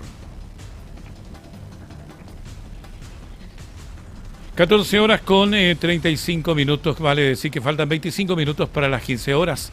Carabineros detuvo a un adolescente de 16 años por la receptación y logró recuperar parte importante del material audiovisual sustraído al creador de contenido durante un robo ocurrido en el sector de Caleta Portales. Detalles en el siguiente informe. Funcionarios del OS9 de Carabineros lograron recuperar parte importante de las especies robadas a un influencer mexicano que fue víctima de un robo mientras recorría Valparaíso registrando contenido audiovisual para sus redes sociales. El hecho ocurrió en el sector de Caleta Portales, donde desconocidos sustrajeron cámaras fotográficas, equipos computacionales y discos duros con material personal y laboral avaluado en millones de pesos. Tras diversas diligencias investigativas, Carabineros detuvo a un adolescente de 16 años por el delito de receptación y recuperó especialmente los discos duros que contenían registros clave del viaje del creador de contenido. Para concretar el operativo, un funcionario del OS9 acompañó al influencer haciéndose pasar por su hermano, mientras que otros efectivos monitoreaban el procedimiento desde un vehículo de aplicación. Por instrucción del Ministerio Público, el menor pasará a control de detención mientras continúan las diligencias para recuperar el resto de las especies sustraídas. 14 horas con 37 minutos, 23 minutos faltan para las 15 horas y revisamos ahora las principales noticias internacionales de esta jornada. Para esto tomamos contacto con la periodista Carmen Paz González, que nos trae detalles sobre la alerta mundial por el brote de ébola en África, la nueva escalada de violencia entre Israel y Hezbolá y además la próxima visita del Papa León XIV a Francia. Carmen Paz, buenas tardes. ¿Cómo están? Muy buenas tardes. Comenzamos este despacho internacional con preocupación mundial, luego que la Organización Mundial de la Salud declarara emergencia sanitaria internacional por el brote de ébola que afecta a República Democrática del Congo y Uganda. Aunque la OMS aclaró que no se trata de una pandemia global, sí advirtió que existe un riesgo importante de expansión debido al aumento de contagios y a la detección de casos fuera de las zonas iniciales del brote. Hasta ahora se han confirmado 8 casos en la provincia de Ituri, en el noreste del Congo, pero además ya existen 246 casos sospechosos y al menos 80 muertes bajo investigación. La preocupación crece porque esta variante del virus corresponde a la cepa Bundibugyo, para la cual actualmente no hay vacunas ni tratamientos aprobados. A eso se suma la movilidad de la población en la zona y la fragilidad de los sistemas sanitarios locales, factores que podrían facilitar nuevos contagios en países vecinos.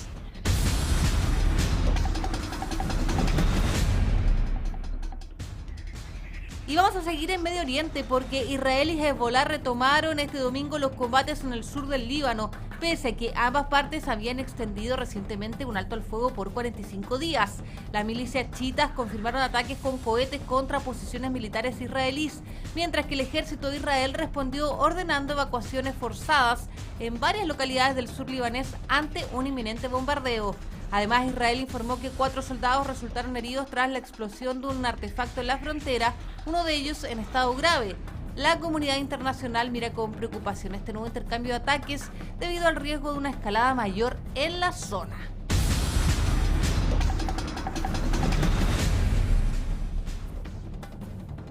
Y vamos a ir con noticias del Vaticano, porque el Papa confirmó que va a realizar una visita oficial a Francia entre el 25 y el 28 de septiembre, en lo que va a ser uno de los viajes más importantes de su pontificado hasta ahora. La gira incluirá actividades religiosas, encuentros diplomáticos y una visita a la sede de la UNESCO en París. Desde el gobierno francés, el presidente Emmanuel Macron calificó el anuncio como un momento de esperanza, mientras que la Iglesia Católica en Francia destacó el interés del pontífice por conocer los desafíos actuales que enfrenta el catolicismo en Europa. Será además la primera visita de un Papa a Francia desde el viaje de Benedicto XVI en el año 2008.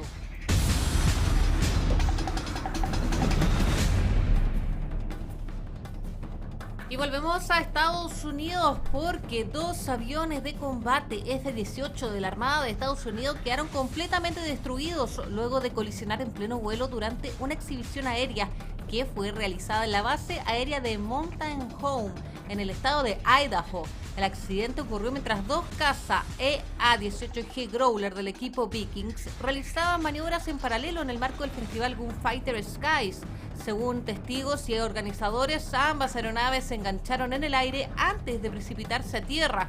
Pese a la gravedad del incidente, los 4 pilotos lograron activar a tiempo el sistema de eyección y sobrevivieron sin lesiones de gravedad. Desde la base aérea confirmaron que todos los tripulantes estaban fuera de peligro y siendo evaluados por equipos médicos.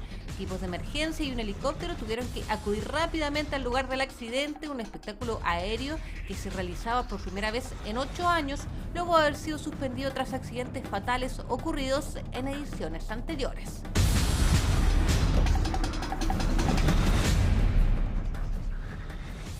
Vamos a ir ahora a Sudamérica porque la tensión continúa aumentando en Bolivia luego que la policía denunciara el supuesto uso de explosivos durante las protestas y bloqueos de carreteras convocados contra el presidente Rodrigo Paz, esto en el marco de una huelga indefinida que ya cumple 2 semanas. El comandante general de la policía boliviana, Mirko Sokol, aseguró que manifestantes trasladaban dinamita, mechas y otros artefactos potencialmente letales y lo hacían hacia La Paz. Según explicó, una persona fue detenida por el presunto transporte de estos elementos destinados a las movilizaciones. Desde el gobierno advirtieron que estos artefactos podrían provocar lesiones graves o incluso la muerte y señalaron que las fuerzas policiales podrían responder de manera progresiva y proporcional si es que la violencia continúa escalando en las protestas.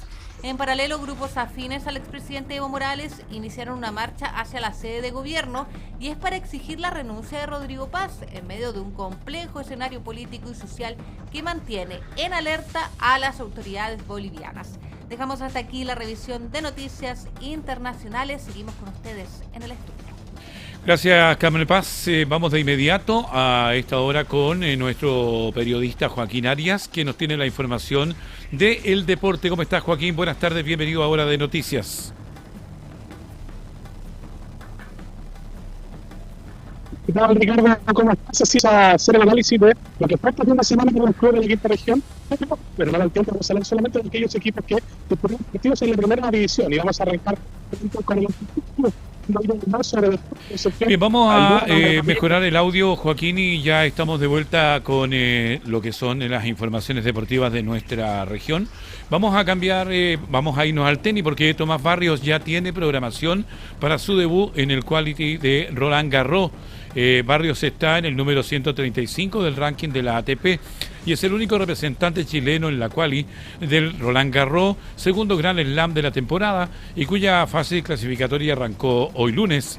El chillanejo debutará este martes ante un complicado local francés que es Harold Mayo y el partido ya tiene programación confirmada. El encuentro entre el Nacional y el Galo fue fijado para el quinto y último turno del CURT 14, cuya acción comienza a las 4 de la tarde, hora chilena. Por lo tanto, el cotejo de Tommy comenzaría a eso del mediodía. Barrio ya enfrentó antes a Mayó y también fue en la quality del Grand Slam cuando se inclinó en la primera ronda de la clasificación del US Open 2024 sobre la superficie de cemento por parciales 6-3 y 6-2. En caso de tomarse revancha y vencer al europeo, el chileno enfrentará en segunda ronda al ganador de la llave entre el francés Luka Pavlovich y el británico Harry Wendelken. El Nacional debe ganar 3 partidos para poder disputar por primera vez en su carrera el cuarto principal del mayor parisino y acompañar a sus compatriotas Alejandro Tavilo y Cristian Garín. Bien, 14 horas con 44 minutos y medio. Retomamos con Joaquín Arias. Joaquín, adelante, ahora sí, estamos con usted. ¿Qué tal, Ricardo? ¿Cómo estás? Sí, te adelantaba que debido al tiempo y también a la cantidad de partidos que se jugaron los equipos de la quinta región, hoy día vamos a hacer el análisis de lo que fueron los partidos en primera división. Hablamos de Everton de Viña del Mar, de Limache y también de Unión La Calera. Partimos con el primero, con Everton de Viña del Mar, que en el día de ayer a las 20 horas se enfrentó a Deportes Concepción en el estadio Esterroa, donde lo gana por 2-0, con la principal figura del partido, que fue el portero Esteban Kilman, quien atajó justamente un penal a Joaquín Larribey y tuvo muy buenas actuaciones también durante el encuentro para poder darle seguridad y mantener el 0 en el arco viñamarino, mientras los tantos fueron convertidos por Santiago Londoño en el minuto 58 y en el minuto 76, Brian El Chaco Martínez anotó el segundo tanto ruletero para darle así el triunfo. Hasta ahora está en la séptima posición con 18 puntos. Nos trasladamos también a lo que fue el partido entre Universidad Católica y Deportes Limache, que se jugó el día sábado a las 20 horas también, pero en el estadio Lucio Fariña Fernández. Un triunfo para Católica que lo deja un poco complicado en el caso del goleador Fernando Sampedri, ya que si bien anota el primer tanto del partido al minuto 6, tiene que ser sustituido en el minuto 36 tras un golpe que sufre en la cara. Se habló de un traumatismo cráneo-nasal, horas después fue confirmado por el cuerpo médico de Universidad Católica como una fractura del goleador chileno, argentino nacionalizado chileno, que queda bastante complicado para el que hacer el partido el día jueves, a pesar de que hoy estuvo entrenando con normalidad, sigue a un número 9 de Católica. Por su parte, Deportes Limache pierde el partido, pero pierde también la opción de haber quedado quizás un poco más cerca de la punta y se estira a 6. La diferencia con Colo-Colo, que es el actual puntero del campeonato, quedaba un poco bajoneado. También el técnico Víctor Rivero diciendo que no es la expresión de fútbol que estaban buscando ni la que están mostrando en el campeonato y que tienen que dar vuelta a la página rápidamente para recuperar, obviamente, el terreno que han cedido. Y volvemos nuevamente hasta Concepción, o hasta la región del Biobío, porque el día de ayer en Talcahuano jugó Huachipato y Unión La Calera. Triunfo para el conjunto acelero por 3-1. Y bien, partió ganando Unión La Calera en el minuto 14, ya en el segundo tiempo León en el 46, Lionel Altamirano en el 71 y Guayaquil en el 98 le dan el triunfo al conjunto de Huachipato por 3-1, que terminó con algunas polémicas y unos dichos polémicos también de un jugador de Huachipato acusando xenofobia y que también insultaron a su familia. Vamos a ver si es que hay algún informe del árbitro justamente en el partido de ayer sobre esos dichos xenófobos de los jugadores de Unión La Calera.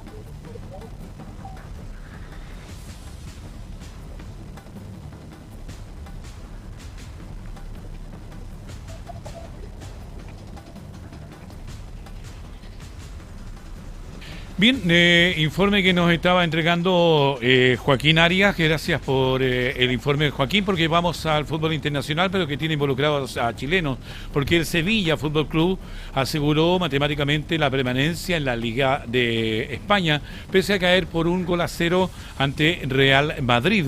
En el encuentro, el chileno Alexis Sánchez volvió a sumar elogios tras ingresar en el segundo tiempo y transformarse en uno de los jugadores más activos del conjunto andaluz.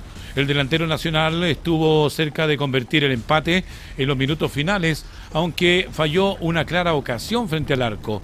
Aún así, su rendimiento fue destacado por distintos medios españoles. El sitio El Desmarque lo calificó con nota 7 y aseguró que lo dio todo, siendo importantísimo en el tramo final. En otros medios también valoraron su aporte. El Correo de Andalucía resaltó sus habilitaciones y controles de calidad en el ataque, mientras que el Pespunte destacó el dinamismo que entregó desde su ingreso y su constante búsqueda del empate. Así, Alexis cerró una nueva jornada positiva en España en medio de las dudas sobre su continuidad en el club para la próxima temporada. En el clásico de Universidad Católica, Colo-Colo marcará la fecha 13 del Campeonato Nacional, del término de la 12ª jornada del Campeonato Nacional, pero el fútbol chileno no se detiene y este fin de semana comenzará a disputarse en lo que es la próxima jornada, la fecha 13 del torneo. La programación encarará el día viernes con el duelo entre Everton de Viña del Mar y el campeón Coquimbo Unido. Esto será en el Estadio Sausalito. Sin embargo, todas las miradas estarán puestas en el clásico del domingo entre Universidad Católica y el líder Colo-Colo, compromiso programado para la hora 18 en el Estadio Claro Arena. Los albos buscarán mantenerse en la cima del campeonato, mientras que los cruzados intentarán acercarse a los primeros puestos en uno de los partidos más atractivos de la fecha. La jornada también contempla encuentros como Audax Italiano ante Cobresal, Ñublense frente a Universidad de Concepción y Unión La Calera contra Palestino. Además, la NFP confirmó que el duelo entre Universidad de Chile y O'Higgins de Rancagua fue programado para el próximo 18 de junio en el Estadio Nacional. Son las 14 horas con 49 minutos, 11 minutos faltan ya para las 13 horas, momento oportuno para saludar en esta jornada a nuestra compañera y periodista Camila Arrate, que ya está con nosotros. Camila, ¿cómo estás? Buenas tardes, bienvenida a Hora de Noticias. Buenas tardes, Ricardo, muchas gracias. Aquí estamos con las informaciones del espectáculo más destacadas de estos últimos días, y una de las noticias que sin duda generó más repercusión durante las últimas horas tiene como protagonista a Shakira, y es que la artista colombiana consiguió una histórica victoria judicial en España, todo esto tras 8 años de disputa con la Hacienda española. La Audiencia Nacional anuló completamente las sanciones tributarias que pasaban en su contra por el ejercicio fiscal de 2011 y ordenó devolverle cerca de 60 millones de euros, que de acuerdo al fallo fueron retenidos de manera indebida. La justicia concluyó que no pudo acreditarse que la cantante fuera residente fiscal en España durante ese año, requisito que es fundamental para sustentar la acusación de fraude tributario. Según la defensa de la propia artista, durante el año 2011, Shakira realizaba una extensa gira internacional con más de 120 conciertos en 37 países distintos, lo que impedía demostrar que hubiese permanecido más de 183 días en territorio español. El fallo además cuestionó duramente el actual de la agencia tributaria y descartó los argumentos relacionados con las llamadas ausencias esporádicas, Ricardo, un criterio que, te cuento, Hacienda utilizó para intentar acreditar la residencia fiscal de la cantante. El tribunal sostuvo que tanto la actividad económica principal de Shakira como el núcleo de sus intereses se encontraba fuera de España durante precisamente ese periodo de tiempo. Pero ¿sabes qué, Camila? Ahí hubo un gran error de parte de las autoridades, en este caso, como Servicio de Impuestos de Chile, porque Shakira vivía en España, porque recordemos que era la esposa de Piqué, tenía a sus hijos en España y ella solamente salía a los eventos o a los espectáculos que ella tenía en su gira. Entonces es ahí que esta determinación, porque fueron 25 millones de dólares los que ella tuvo que pagar, pero también el fisco dijo, bueno, hay que entregarle una compensación por este mal rato y se le entrega de 60 millones de euros en este caso. Bueno, precisamente como lo decías tú, Ricardo, tras conocerse la resolución judicial, la intérprete de conocidas canciones como Ojos Así, Te Felicito, publicó un extenso y duro comunicado donde aseguró que durante años debió soportar campañas para destruir su reputación, que incluso su salud y su tranquilidad de la familia, por cierto, se vieron afectadas por este proceso. Además, Shakira señaló que espera que este fallo sienta un precedente para otros contribuyentes que enfrentan disputas similares con la administración tributaria española. Y mientras Shakira celebra, cierto, esta importante victoria judicial, hay otro artista internacional que ya desata furor entre las fanáticas de nuestro país. Te cuento que hablamos de Louis Tomlinson, quien confirmó oficialmente que regresará a Chile con una nueva gira que lleva por nombre How Did I Get Here Tour. Ese es el nombre que lleva esta gira de este cantante, que te cuento, es ex integrante de la banda británica One Direction, quien se presentará el próximo 31 de marzo del año 2027 en el Movistar Arena, lo que marca su regreso a los escenarios nacionales después de 2 años de ausencia.